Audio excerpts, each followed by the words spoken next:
meters. So we need to divide that by 1,000. So the zeros cancel out and we end up with 50 meters. So we do that with all of them. So 15.5 times 10,000. So I'll just zoom in so you can make it easier to see what's going on. Okay, so we do the same here. So we're going to end up with 155,000 millimeters if you multiply 15.5 by 10,000. Now we need to divide that answer by 1,000. Zeros cancel out, and so we end up with 155 meters. So we can see the pattern that's going on, that's happening. So the next one is going to be 170 meters, 205 meters, 240 meters, etc.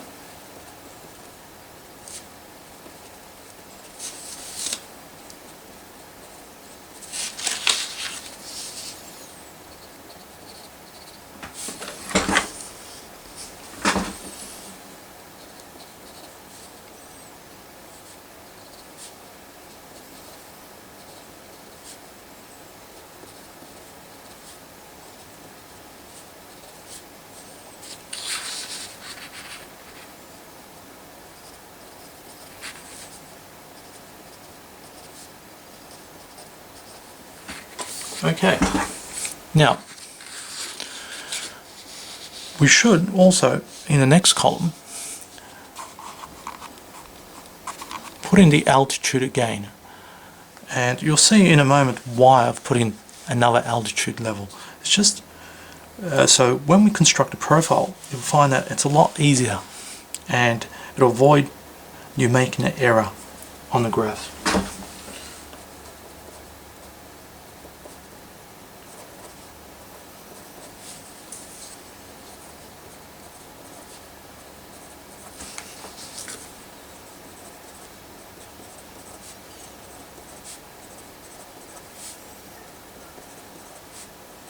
So we reach the peak and then we'll fall back down.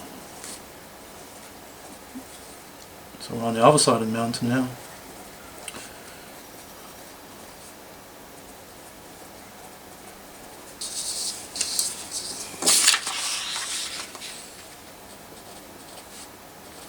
Okay, so we've got the altitude column in.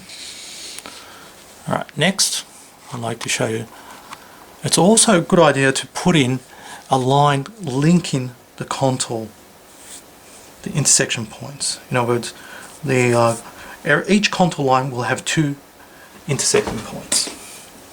In this case, in this particular scenario. So we find where the peak is located. So the peak is located right here. Go across. So these two match up. These two match up. These two match up. So these two represent the same contour line. These two intersecting points represent the same contour line, etc.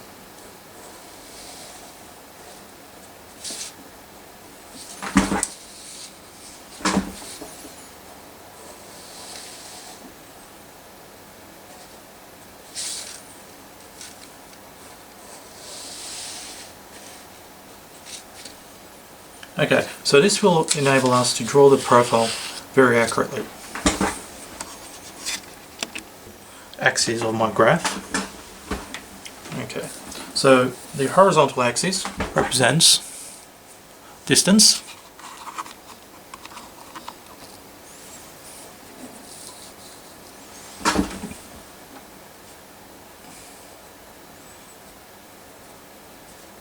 In units meters. The vertical axis represents altitude, the height, more specifically the altitude in units meters. And we know the peak of the mountain occurred at 800 meters.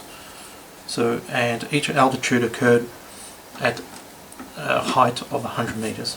Each contour line occurred at an altitude of 100 meters. So we start off with 0, 100, 200, etc.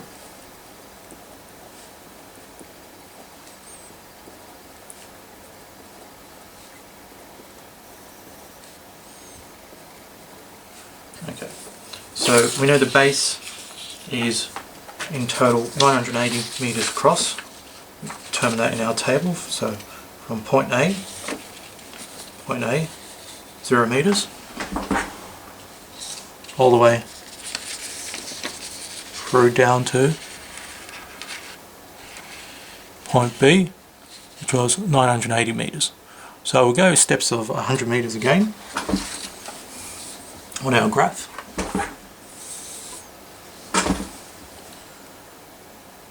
So 100, 200, etc.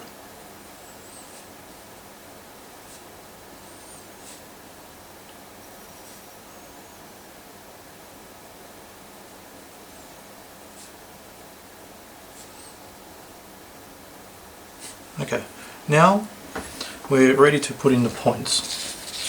Starting off with the very bottom, so altitude of 0 meters above sea level. We've got the first point occurs at 0, the origin, and the second point for that particular altitude occurs at 980 meters.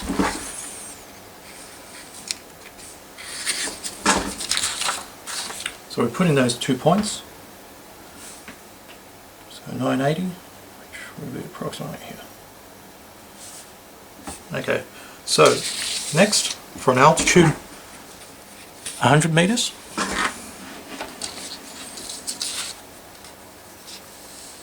okay, first intersecting point is at 50 meters, so put that in. And on the other side of the mountain, so the other side of the mountain, follow the line all the way, sorry, this line here, so we can cross that one, we'll finish with that one, all the way down to here, occurs at 930 meters. So 930, which is approximately here.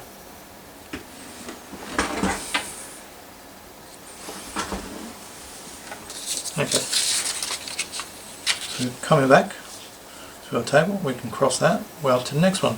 So altitude 200 occurred at 155 meters. So 200, altitude 200, 155, which is approximately here. And if we follow the line down, on the other side of the mountain, the line AB intersects the contour line at an altitude of 200 meters at 880 meters. So on our graph, 880, so altitude 200, 880, which occurs approximately here. So that's 400 meters.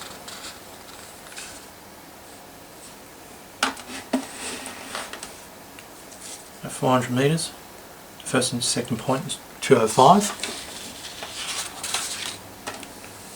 So which is right here.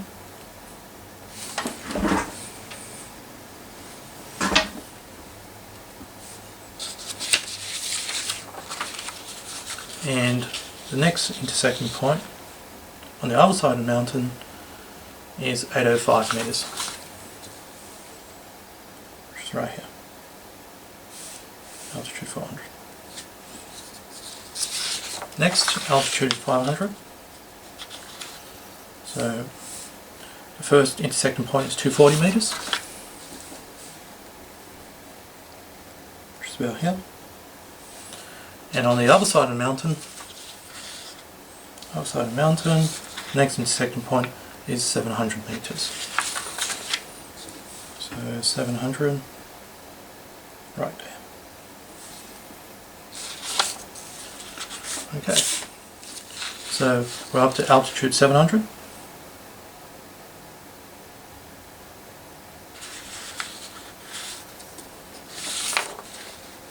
sorry, we're up to altitude 600. So 600, first and second point is 270, which is about here. The next intersecting point at altitude 600 is 610. 610, which would just be here. Okay, now we're up to altitude 700. So altitude 700, first and second point occurs at 305 meters, which is about there. Next intersecting point, so following the line straight down, is 550 meters. 550, which is about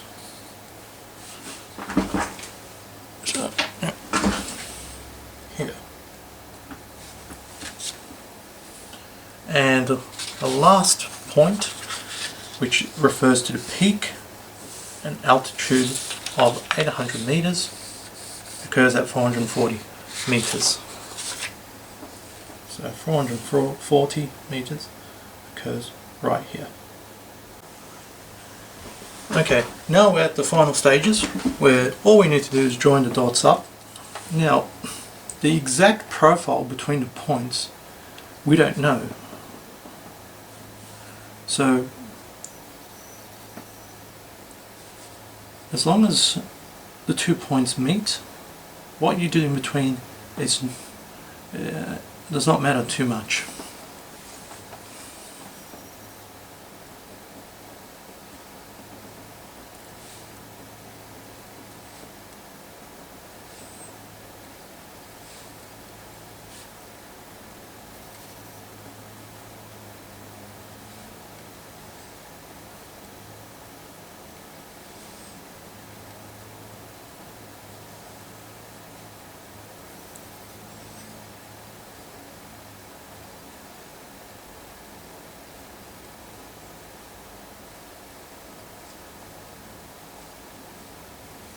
Okay, so here we have our profile of this cross-sectional line AB. Now, if you go back to the very first video, you remember that one side I referred to was extremely steep, and that's pretty evident in our graph here, the profile. You can see this section is quite steep. Here it kind of flattens out a little bit. Down here it's quite steep, and then at the bottom it flattens out. Okay, so this here actually represents, on our contour map, this side here, and this section here represents this side here. You can see that these lines here are quite close together, and those points, those lines there are represented by this section here, the profile. You can see there's a large gap between these 2 points, and that is represented by the large separation in horizontal distance between this point here and that point there. So we can check that. That's altitude 400 meters and altitude 500 meters. So if we look at our contour line 400 meters and 500 meters, we can see there's quite a separation, which agrees with what we've done here. Okay, similarly on the other side we can see that the contour lines are quite close, which therefore represents quite a steep terrain. So the slope here is quite high. The gradient is therefore quite large. And you can see that by this sudden drop going straight down here, the gradient here. And then obviously towards the base the mountain flattens out, and that can be seen here.